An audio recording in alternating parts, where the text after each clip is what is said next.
Graças e paz, irmãos.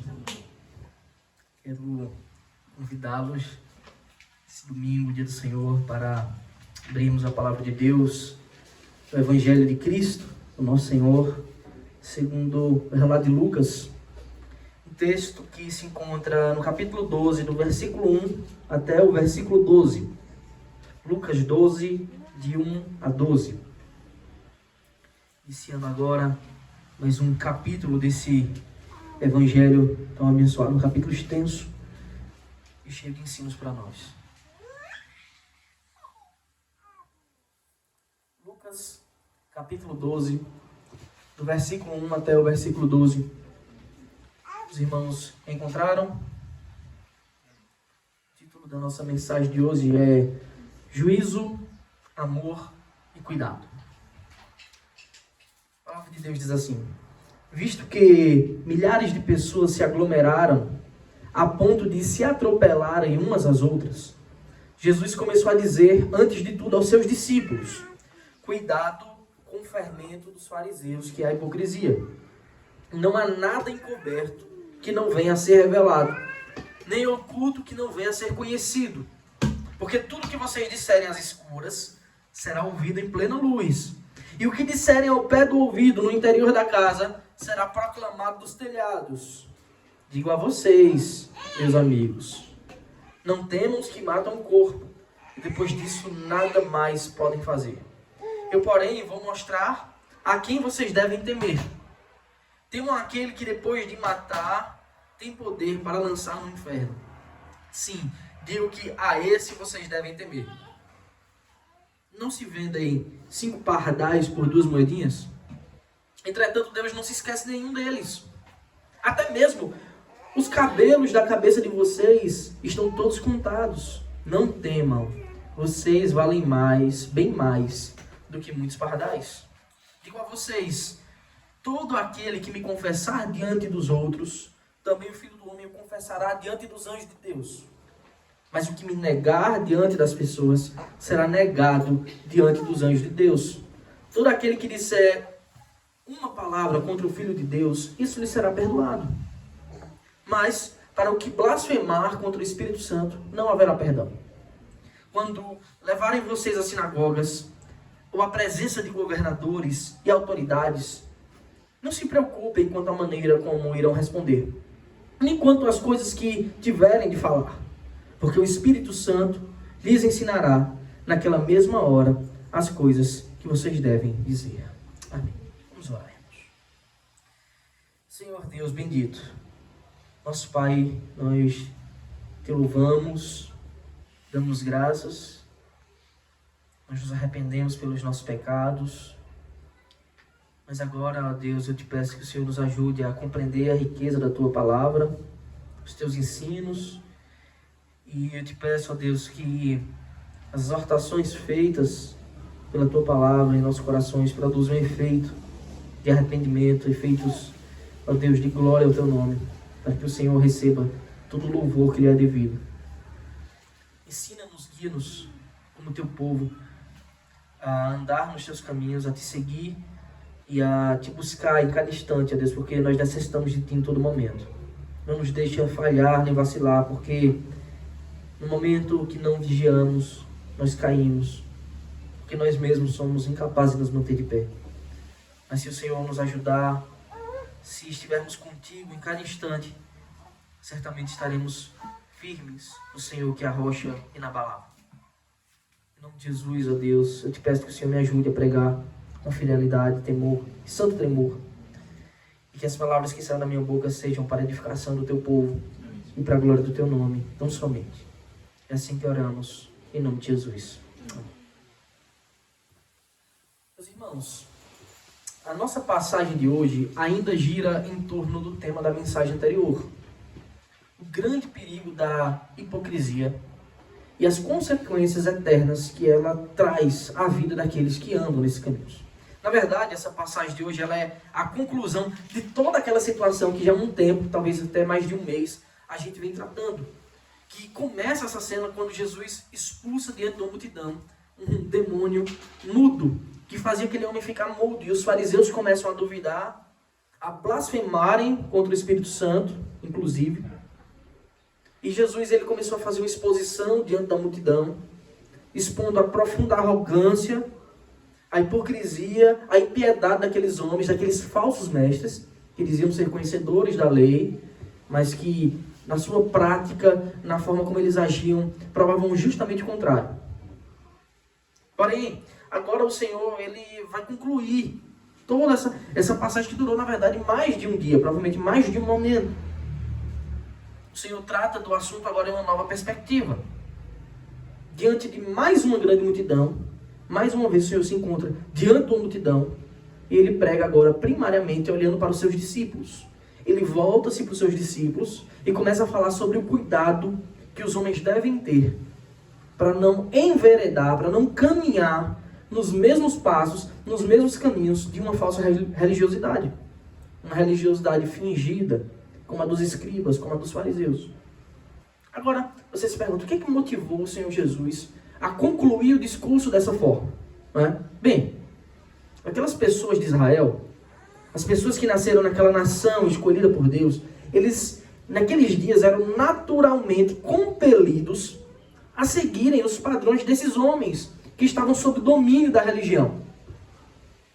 E, caso não seguissem, eles estavam fadados a serem socialmente rejeitados e perseguidos. Eles estavam sob esse risco constante de discordar dessas pessoas que tinham poder da religião e, a partir dali, serem perseguidos, excluídos, rejeitados como povo de Deus.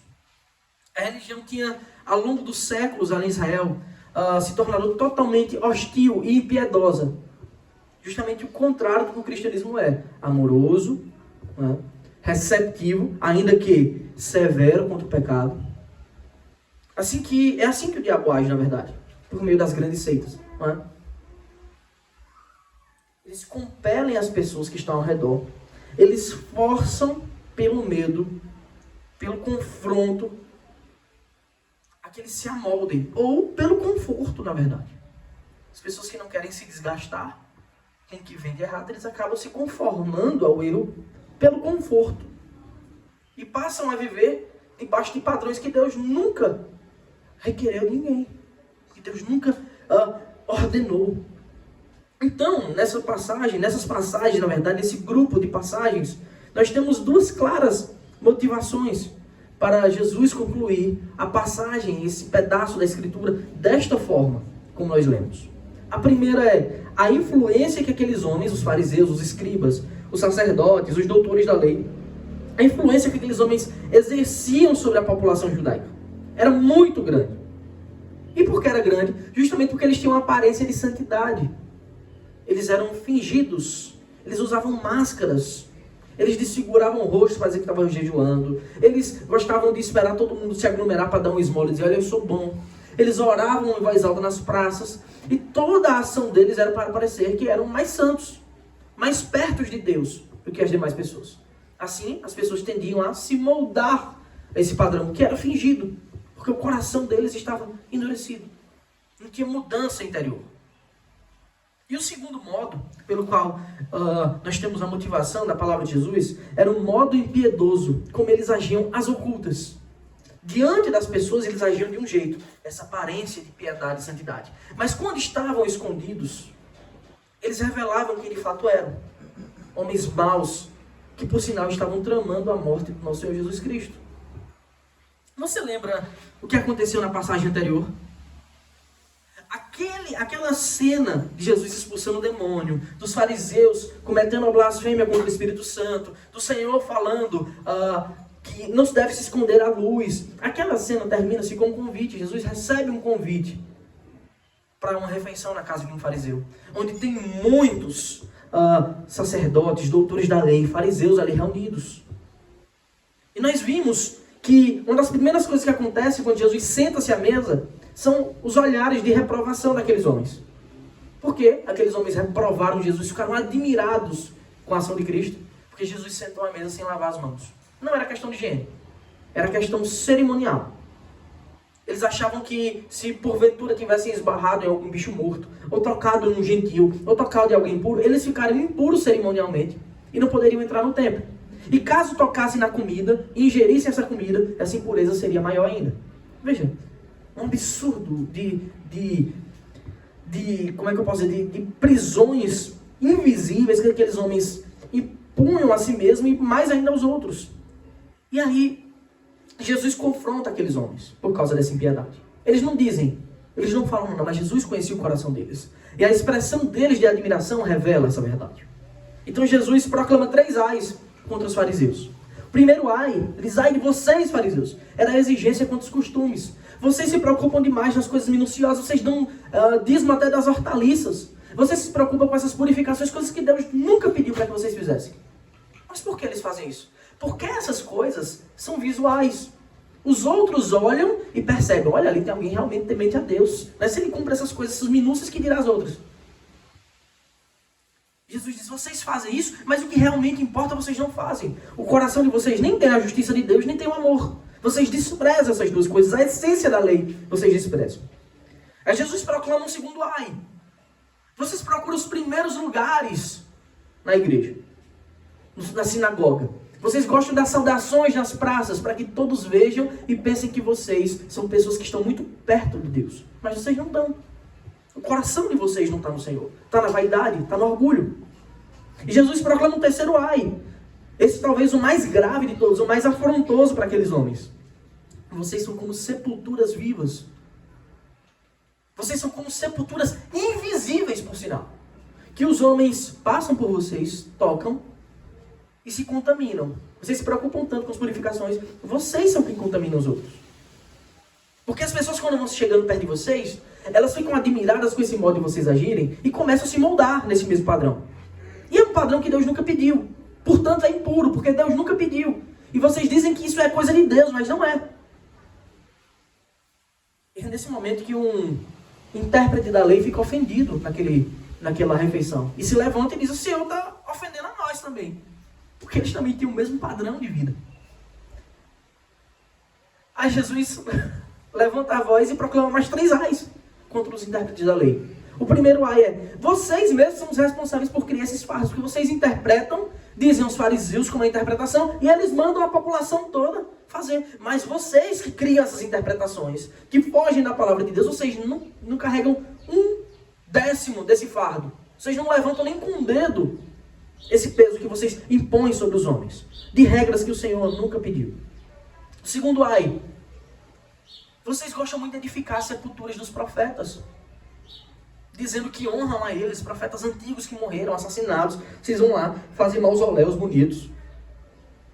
Mas por que vocês fazem isso se vocês continuam vivendo debaixo do mesmo padrão das pessoas que mataram eles? Então vocês, na verdade, são cúmplices. Observe como toda ação religiosa daqueles homens era puramente visual, o que as pessoas podiam ver. E assim eles iam enredando, conquistando. E terceiro, provavelmente o mais impactante dos 3 contra os escribas, vocês esconderam as chaves do conhecimento. Eles eram orgulhosos por serem doutores da lei, por conhecer a palavra de Deus. Aí Jesus está dizendo, vocês que leem, que escrevem a palavra de Deus, que copiam, vocês esconderam a chave do conhecimento. E pior, vocês nem entraram e não deixam ninguém entrar. Vocês são os responsáveis pelo povo perecer. Talvez na cabeça de um ou outro que conhecia de fato os textos, tenha vindo a mensagem de Oséias, meu povo perece porque lhe falta conhecimento. E agora Jesus está denunciando. E ele está faltando conhecimento e a culpa é de vocês que estão escondendo as chaves, que estão cobrindo a luz sagrada das Escrituras. Só que Lucas, ele termina esse relato, daquela refeição no capítulo 11, nos 2 versículos 53 e 54. E Lucas escreve o seguinte: quando Jesus saiu dali, os escribas e fariseus começaram a contestá-lo com veemência, fazendo perguntas a respeito de muitos assuntos. Então talvez você imagine Jesus saindo dali e aqueles homens agora entrando em conselho, começam a discutir onde é que a gente vai pegar um erro deles. Versículo 54 diz o objetivo, com o objetivo de tirar daquilo que ele dizia um motivo para o acusar. Eles queriam acusar Jesus, acusar de ferir a lei, de ferir os profetas e assim poder tramar a morte de Cristo. Então, na verdade, eles entraram em conselho ali e começaram a debater, segundo a sua própria sabedoria pequena e falha, como acusariam Jesus para puni-lo com a morte.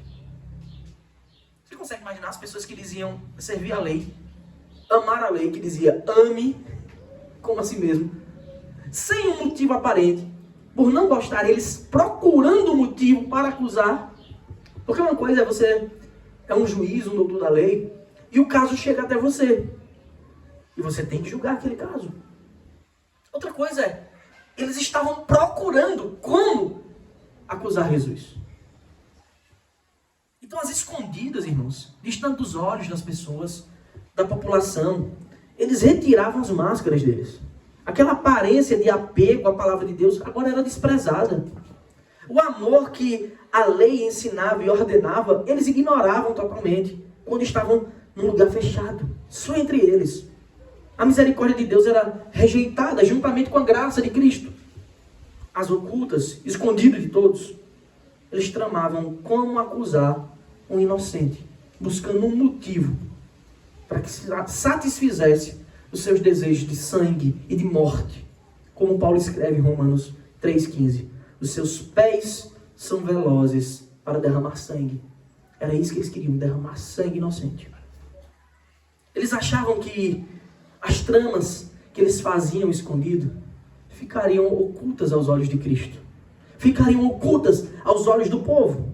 Mas esse foi precisamente um dos motivos que Jesus proclama aquele sermão agora diante da multidão, mas primeiro direcionando aos seus discípulos.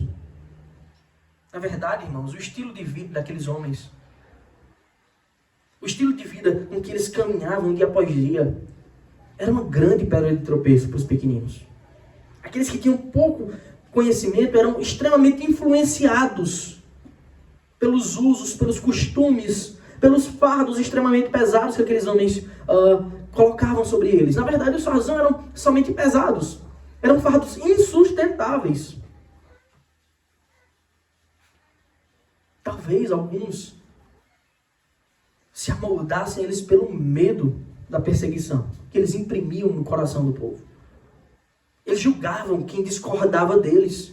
Isso levava muita gente a ceder a esses costumes, porque eles temiam aqueles que podem matar o corpo. Pelo medo da morte física, eles cediam. É melhor eu começar a me moldar, andar por esse caminho aqui, senão o bicho vai pegar para mim. Nós temos um exemplo claro na Bíblia, que acontece, que reflete o medo que aqueles homens colocavam no coração dos outros. Em João, capítulo 9, um dos 7 sinais realizados por Cristo, descritos no Evangelho de João, foi a cura de um cego de nascença, mostrando que Jesus é aquele que dá a visão. É interessante porque aquele jovem foi curado, era um jovem adulto, né? E esses fariseus não criam no milagre de Cristo. E eles começaram a interrogar não só o jovem, mas os pais dele. A gente vai ter que chamar seus pais aqui para ver se realmente você era cego e foi curado. Eles não acreditavam que o milagre era real. Veja, diante deles, as coisas aconteciam e eles eram tão nulos, tão fechados, tão obscurecidos, tinham tantas escamas que eles não podiam crer no óbvio. Jesus dá a visão ao cego. Só que os pais daquele jovem tinham muito medo. Medo das consequências de admitir o milagre que Jesus tinha feito. Ouça o relato de João. João 9, de 18 a 22, diz assim: os judeus, e com os judeus aqui ele está se referindo aos fariseus, os judeus não acreditaram que ele tinha sido cego e que agora podia ver, enquanto não chamaram os pais dele. E lhes perguntaram: este o filho de vocês, que vocês dizem que nasceu cego? Como é que agora está vendo? Olha a resposta dos pais dele. Então os pais responderam: sabemos que este é o nosso filho e que nasceu cego, mas não sabemos como agora está vendo. E também não sabemos quem lhe abriu os olhos. Perguntem a ele, pois já tem idade e poderá falar por si mesmo. O versículo 22 diz assim: os pais dele disseram isso porque estavam com medo dos judeus, pois estes já tinham combinado que se alguém confessasse que Jesus era o Cristo, seria expulso da sinagoga. Ser expulso da sinagoga, meus irmãos, era assinar o atestado de que você era uma persona não grata naquela cidade. Uma pessoa que ninguém queria por perto. Um excomungado. aquele que confessasse que Jesus era o Cristo seria tratado assim por eles. Observe como esses homens agiam. E como em mais um padrão de comportamento se tornavam pedras de tropeço para os pequeninos. Eles não só entraram, como fecharam as portas do conhecimento para os outros. Então, em primeiro lugar, Jesus começa ensinando aos seus discípulos o perigo de viver usando máscaras. Esse é um grande perigo. E é interessante que Jesus ele direciona isso aos seus discípulos. Portanto, estejam atentos para essas palavras. Lucas 12:1, nosso texto, diz assim: visto que milhares de pessoas se aglomeraram a ponto de se atropelarem umas às outras, Jesus começou a dizer, antes de tudo, aos seus discípulos, cuidado com o fermento dos fariseus, que é a hipocrisia. Irmãos, imagine essa cena. Possivelmente o dia seguinte, depois daquela refeição, ou talvez outro dia, Cristo estava novamente no lugar público e o povo estava alvoroçado para ouvir e ver o que o Senhor faria naquele dia. Lucas escreve que o povo ele se atropelava, se aglomerava.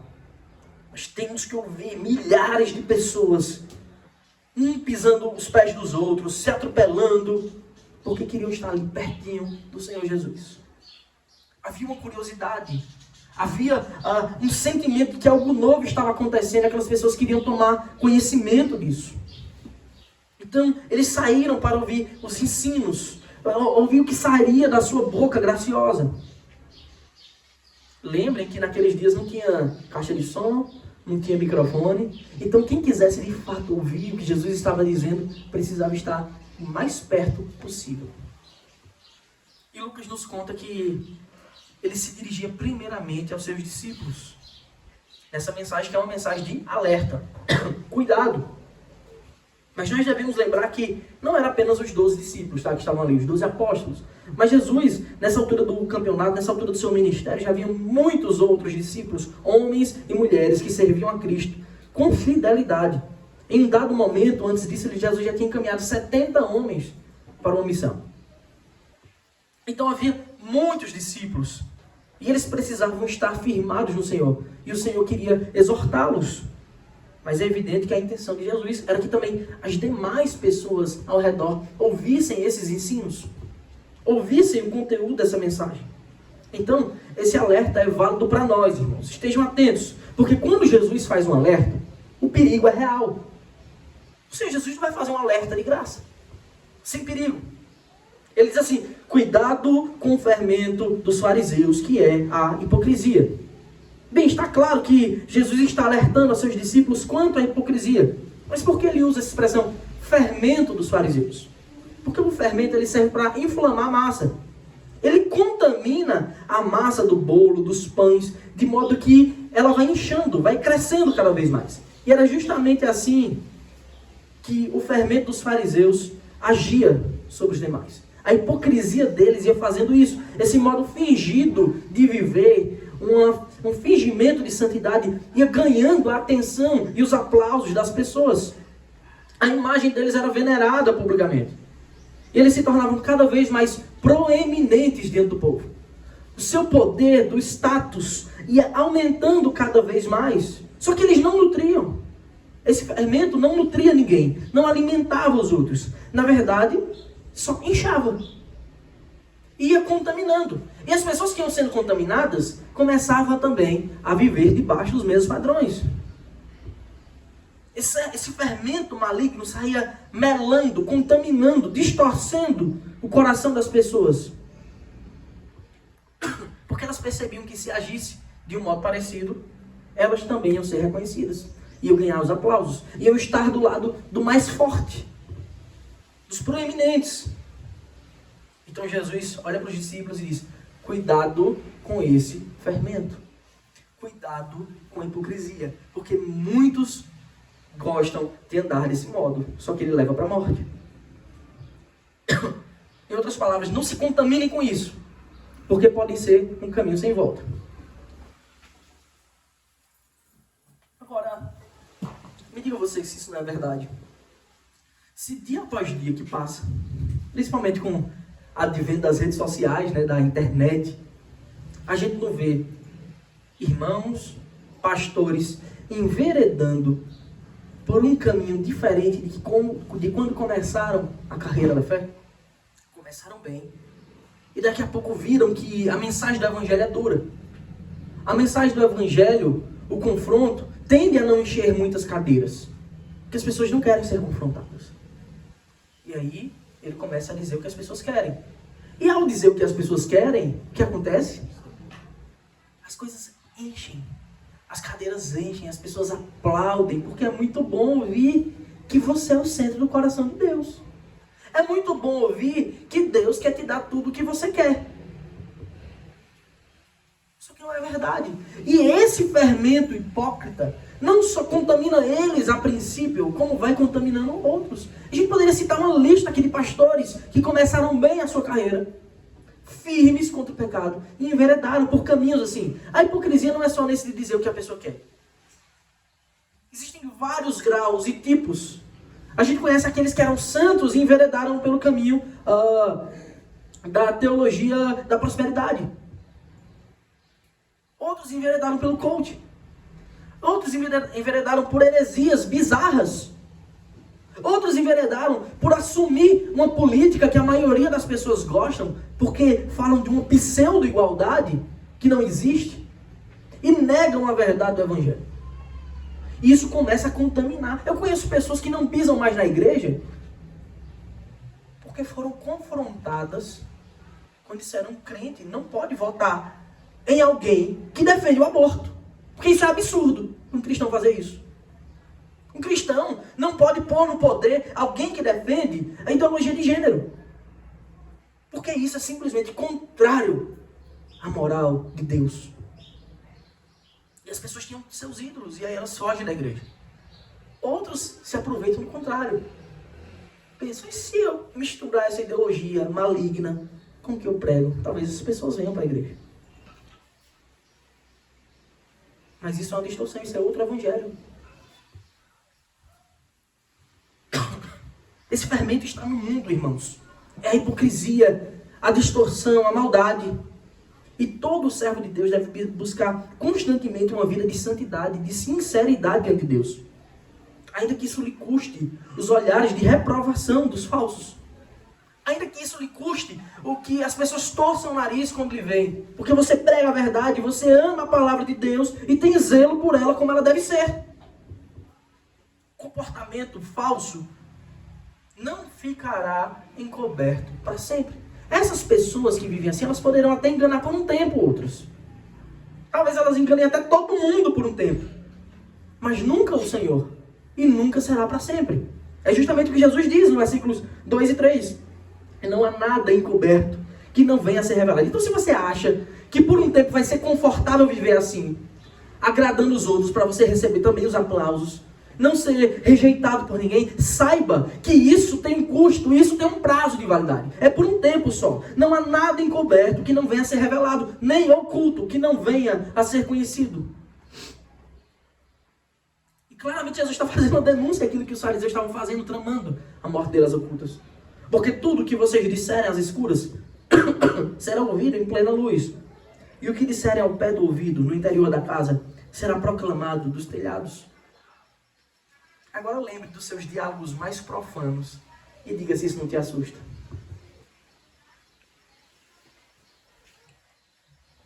De forma clara e simples, Jesus declara que não há nada oculto que não venha a ser revelado.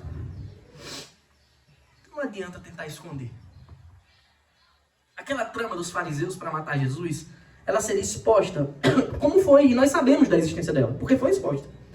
E ainda que algo passe despercebido aos nossos olhos aqui, no juízo de Deus, tudo ficará em plena luz, como que realizado ao meio-dia aos olhos de todos. Nenhuma máscara, irmãos, nenhuma falsidade, nenhum comportamento hipócrita vai permanecer. Nenhum personagem passará despercebido diante dos olhos daquele que vê todas as coisas e de que são dos corações. Por isso, cuidado com o fermento dos fariseus, porque ele vai tentar lhe levar a crer que viver deste modo é melhor e mais confortável.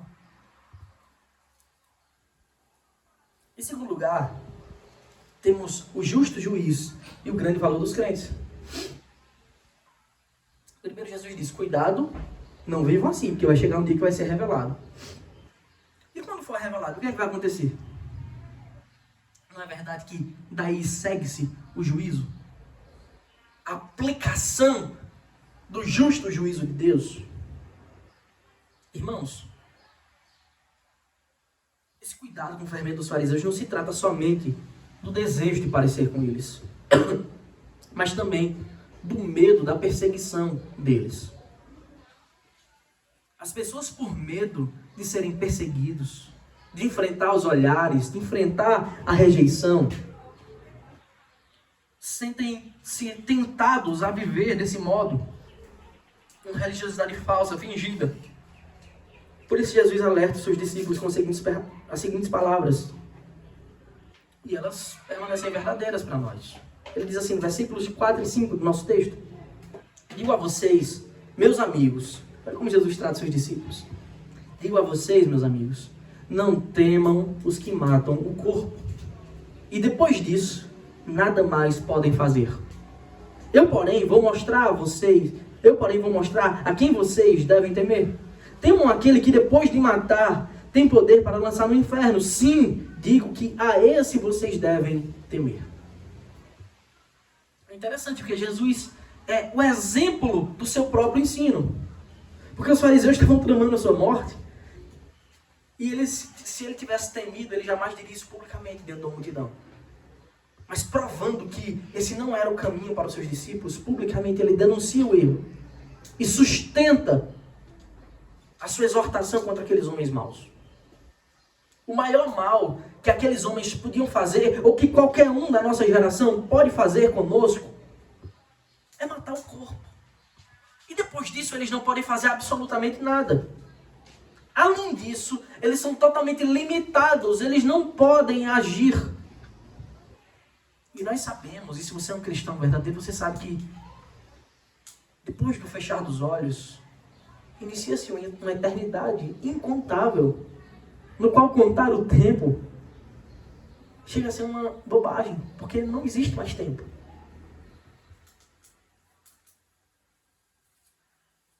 Esse alerta de Jesus nos leva a contemplar a eternidade. Não temam aqueles que podem encerrar apenas essa parte momentânea da sua vida. Pondere a eternidade com o aqui e agora, e você verá que o aqui e agora, diante da eternidade, é quase nada.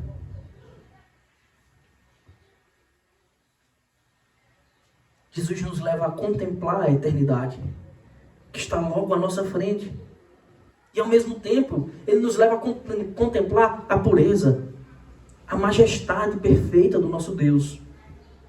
E ao mesmo tempo, o seu juízo, que é totalmente perfeito, fiel e severo contra o pecado e contra o pecador. Alguém que devemos realmente temer. Se você tem que realmente temer alguém, irmãos, não tema o mundo, o sistema, os falsos religiosos, a falsa doutrina, as injúrias, as calúnias, as ameaças.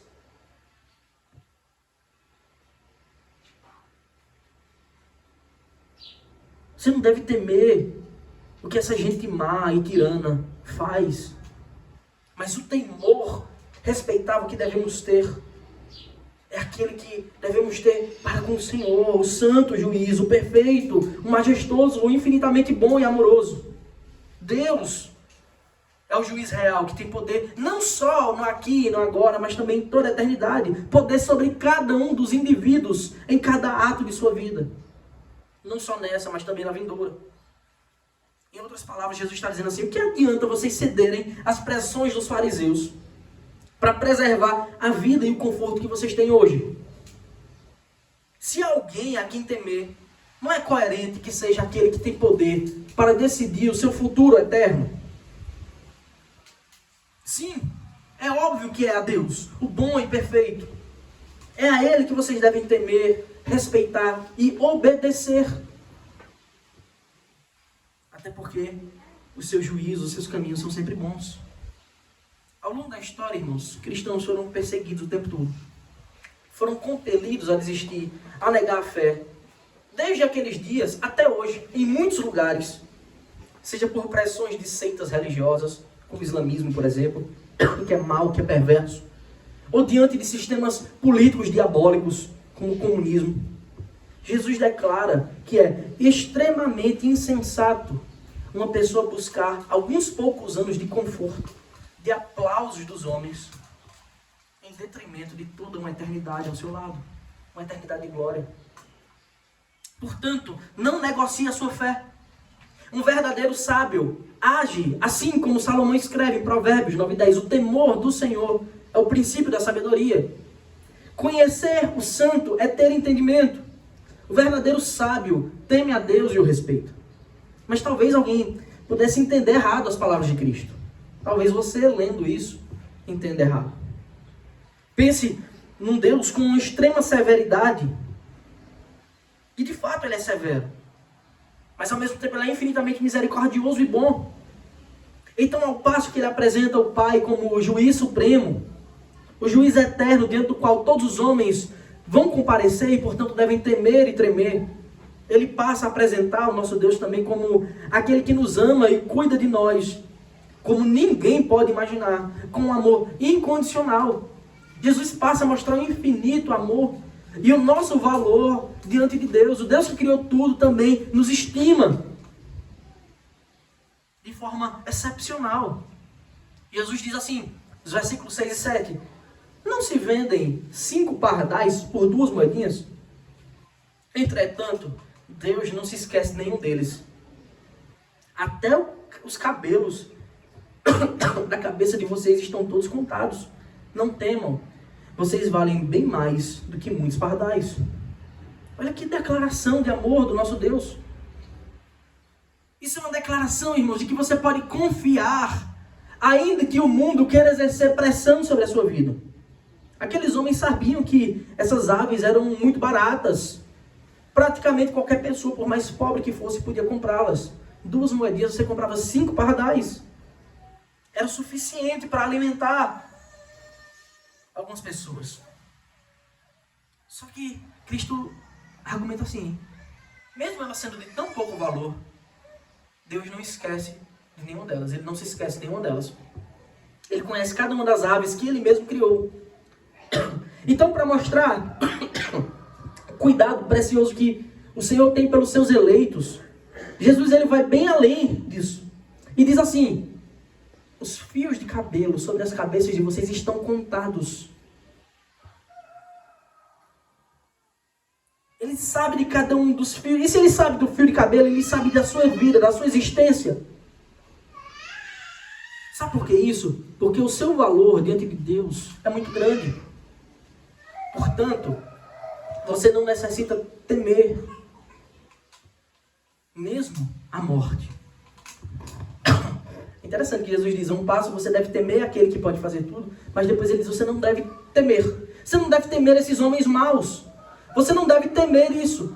Você não deve temer porque se você estiver comigo, se você estiver com Deus eternamente, você tem tudo. Estará sustentado e seguro para sempre. Então Jesus ele não está entrando em contradição, irmãos.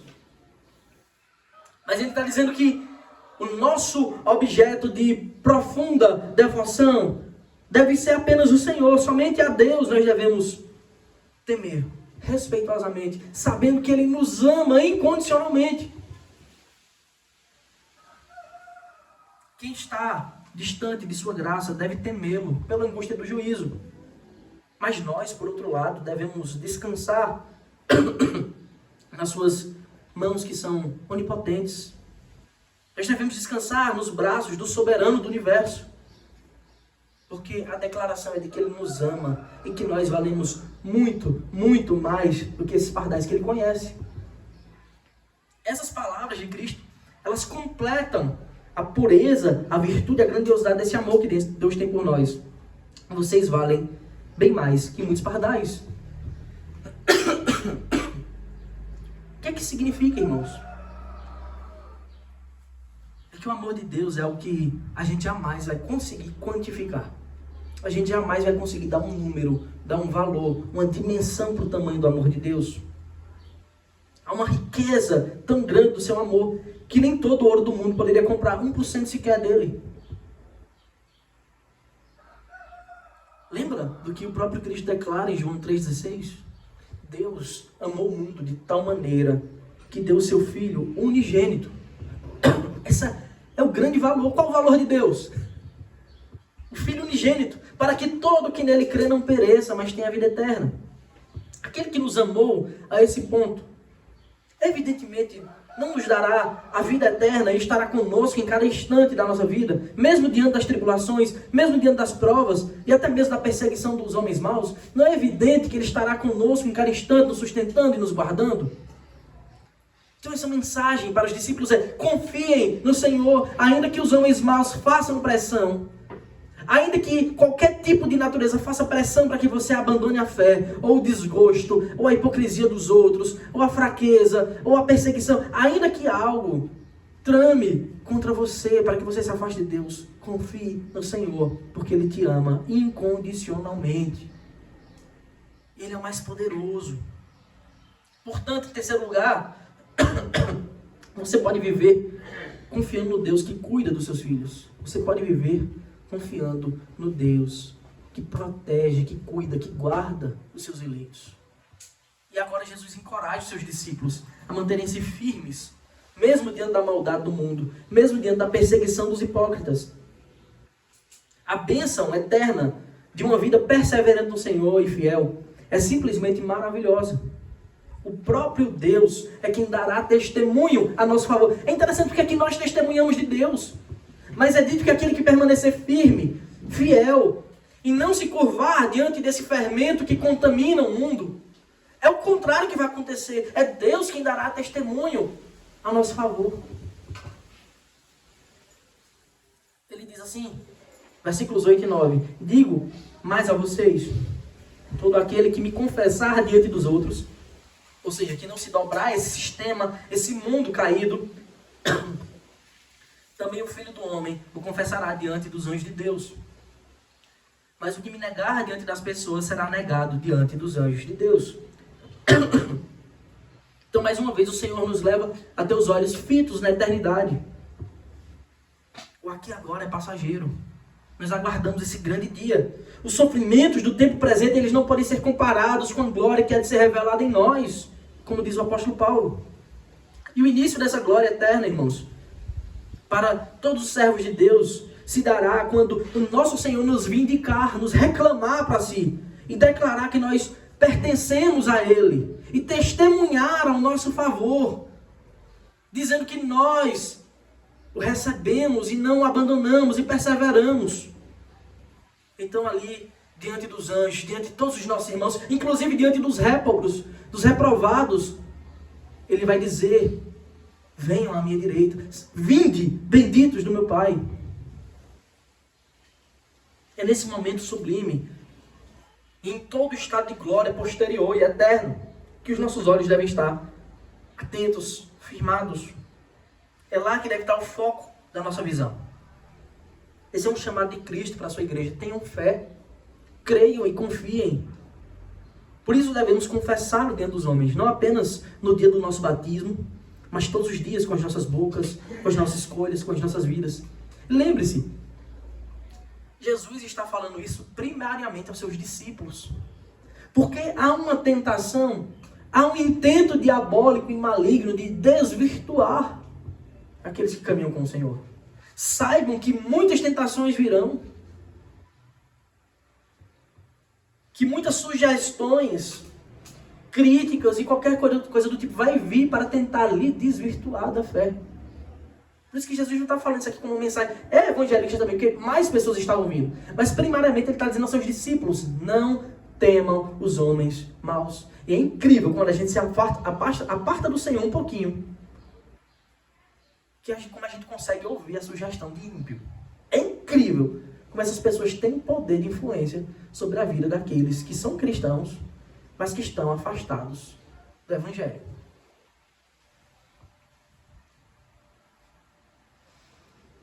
Por outro lado, aqueles que desistirem da caminhada no meio do caminho, ou até mesmo que negarem o Senhor por ter mais apego à opinião dos homens maus, por ter mais apego ao conforto desse mundo caído, por tentar fazer desse mundo caído o seu próprio céu, A sentença já está previamente declarada, posta por Cristo.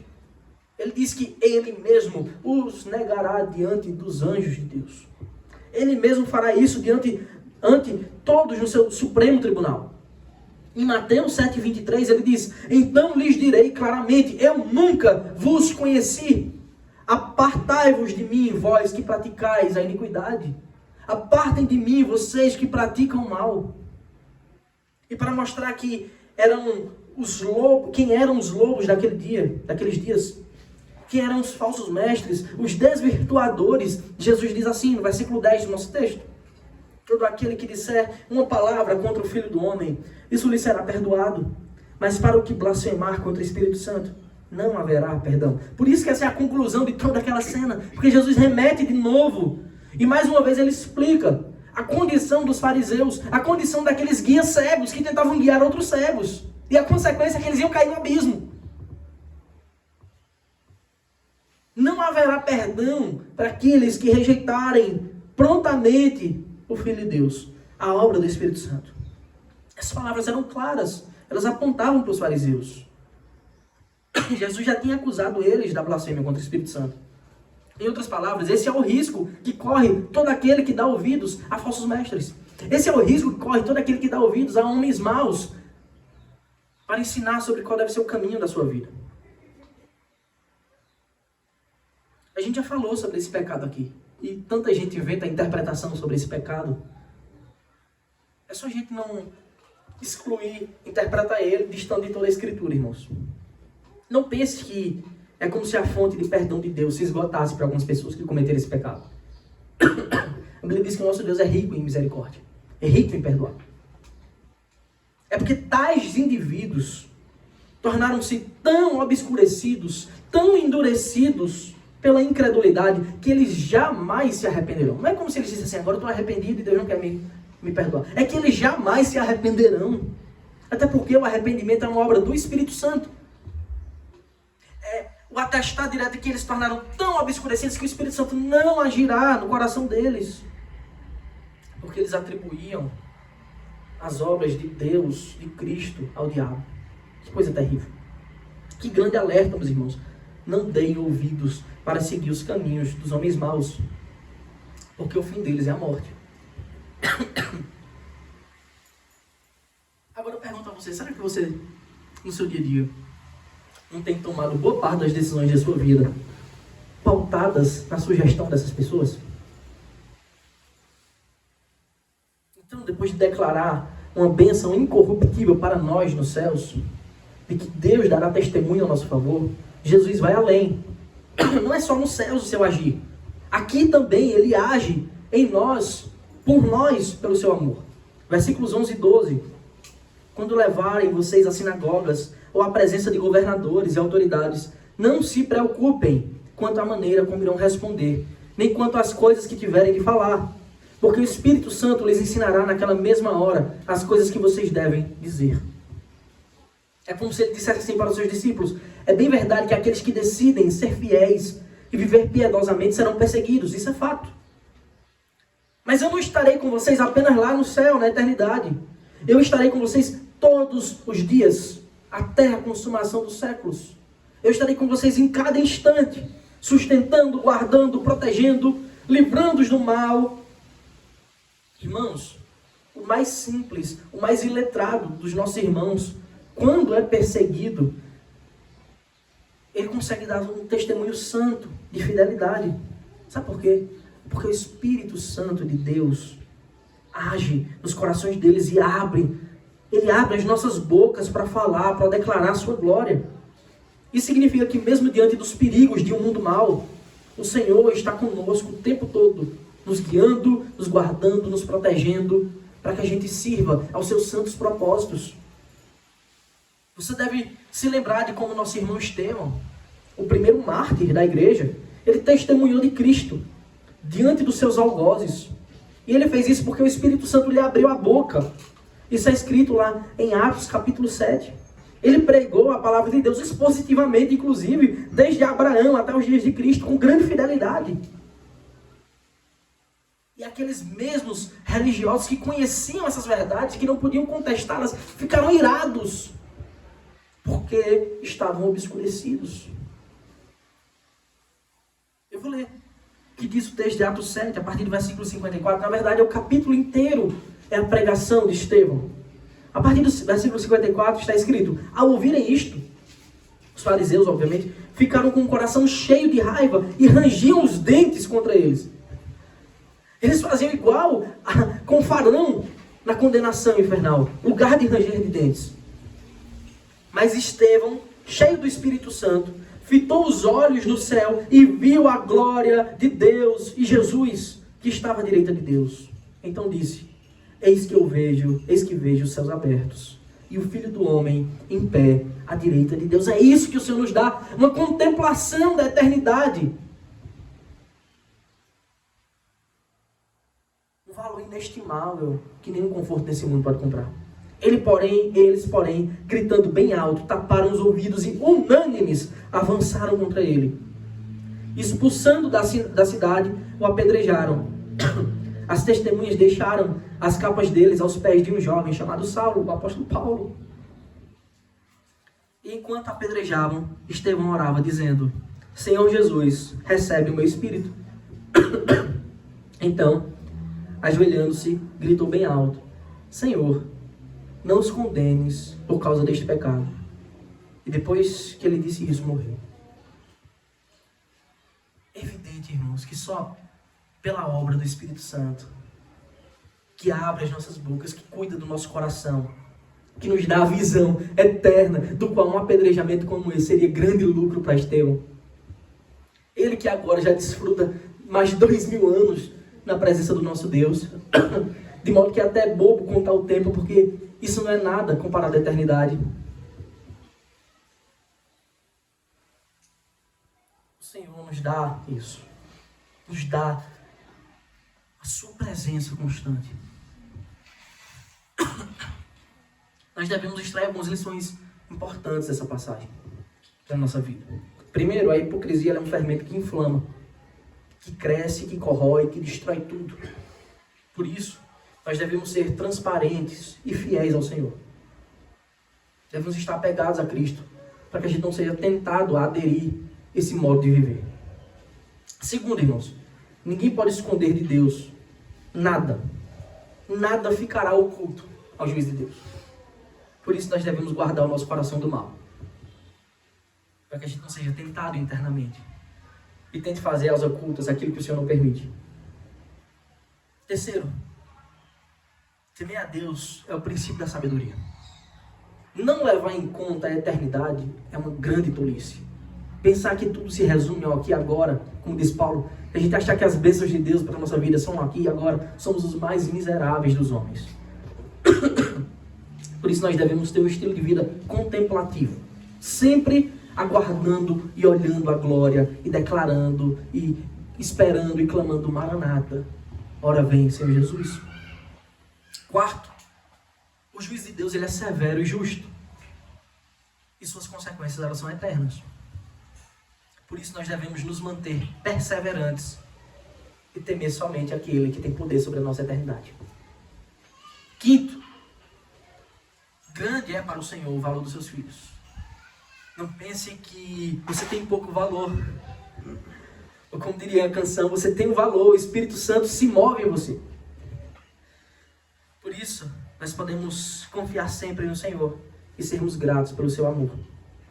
Sexto, negar o Senhor e rejeitar a obra do Espírito trará consequências eternas, sem fim, sem volta. Por isso nós devemos nos acautelar contra a incredulidade. Portanto, não devemos ouvir, seguir o conselho dos ímpios. Pelo contrário, os ímpios perecerão. Devemos estar com aqueles que amam o Senhor. Sétimo, por outro lado, os que confessam ao Senhor serão eternamente honrados. Ainda que não mereçam, serão eternamente honrados. Porque o nosso Deus é galardoador, é recompensador daqueles que o buscam. Por isso, que a nossa vida seja para honrá-lo e glorificá-lo. Oitavo, aqueles que estão com o Senhor, eles podem até ser perseguidos, mas o próprio Deus é quem nos guiará pelo seu Espírito. Portanto, sempre podemos descansar no Senhor, mesmo diante das tribulações, das perseguições, das provações, porque Ele é bom. Então, irmãos, quem vive uma vida de mentiras, de máscaras, pode ser até que consiga enganar muitos homens, mas a verdade é que as pessoas elas jamais enganarão o Senhor. Então, todos vocês, todos os discípulos de Cristo devem estar cientes de que Deus trará à luz toda mentira, toda falsidade, e Ele vai punir com grande rigor, com rigor eterno, todos os hipócritas, todos os falsos, porque negaram a Jesus, porque deram mais valor aos seus status diante dos homens do que diante de Deus. Mas se nós vivermos uma vida pura, sem máscaras, com integridade, com santidade, confessando publicamente que servimos ao Senhor e que Cristo nos resgatou das trevas, graciosamente, porque a gente não merecia nada, é bem provável que a gente seja rejeitado nesse mundo por esses homens maus, pelos hipócritas, pelos falsos religiosos. É provável que a gente seja perseguido em algum nível. Mas nós temos a promessa de Deus que não pode mentir, de que ainda que nos levem para o tribunal, de que ainda que nos acusem dos piores feitos, o Senhor estará do nosso lado. Não faltará palavras em nossas bocas que testemunhem do seu nome. E ainda que tirem a nossa vida, será grande lucro, porque a eternidade pertence aos filhos de Deus. E grande honra haverá para nós nos céus, pois para Deus nós somos muito, muito, muito preciosos. O próprio Senhor disse em Mateus 5, 11 e 12, bem-aventurados são vocês, quando por minha causa os insultarem e os perseguirem, e mentindo, disserem todo mal contra vocês. Alegrem-se e exultem, porque grande é a sua recompensa nos céus, pois assim perseguiram os profetas que viveram antes de vocês. Amém.